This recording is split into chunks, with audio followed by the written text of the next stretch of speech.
وزارت بلدیات کی طرف سے 2 ایڈمنسٹریٹرز کو جہاں پر قانونی قرار دے دیا گیا، اس کے بعد اب یقینی طور پر نظر آ رہا ہے کہ بلدیہ مستی میں بھی مستی ہو جائے گی، یعنی پیر کے روز بلدیہ مستی میں قانونی طریقے سے MQM پاکستان سے تعلق رکھنے والے ایک اور سرکاری آفیسر فرقان عتیق کی یقینی طور پر ایڈمنسٹریٹر بلدیہ وسطی کا چارج سنبھال لیں گے، اور یقینی طور پر انہی کا انتظار تھا، اس لیے کہ پہلے طور پہ تو غیر قانونی قرار دیے جا رہے تھے 2 ایڈمنسٹریٹر، لیکن پھر ان کو قانونی قرار دے دیا گیا تھا۔ لیکن اب اس بات کے قوی امکانات ہے کہ بلدیہ مستی میں بھی مستی ہو جائے گی، اور فرقان عتیق بھی یقیناً ایڈمنسٹریٹر بلدیہ وسطی کا چارج پیر کے روز سنبھال سکتے ہوں گے، اور لیٹر کا اجرا پیر کو ہی ہو جائے گا۔ ذرائع کے مطابق ان کے لیٹر کا اجرا تو ہو جائے گا، لیکن ہم نے آپ کو بتایا تھا کہ سندھ حکومت فی الحال لالی پاپ دے رہی ہے، اور اس کا اندازہ ہمیں پہلے سے تھا۔ یقینی طور پر وہ تیسرے ایڈمنسٹریٹر کی تعیناتی بھی مکمل کرنا چاہتی تھی،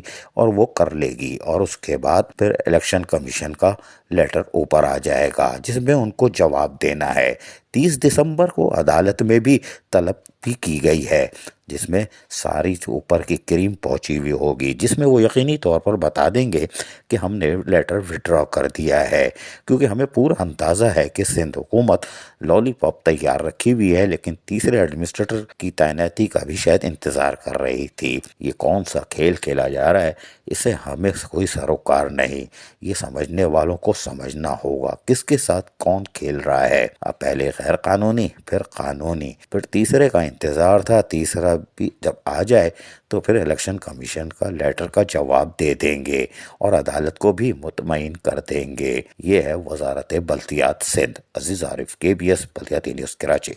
ایسی ہی خوبصورت ویڈیوز فیوچر میں حاصل کرنے کے لیے ریڈ بٹن پر کلک کر کے اور بیل آئیکن کو پریس کر کے ہم سب کے سبسکرائبر بننا مت بھولیے۔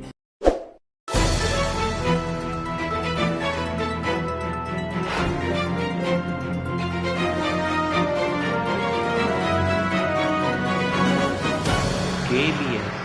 بلدیات نیوز۔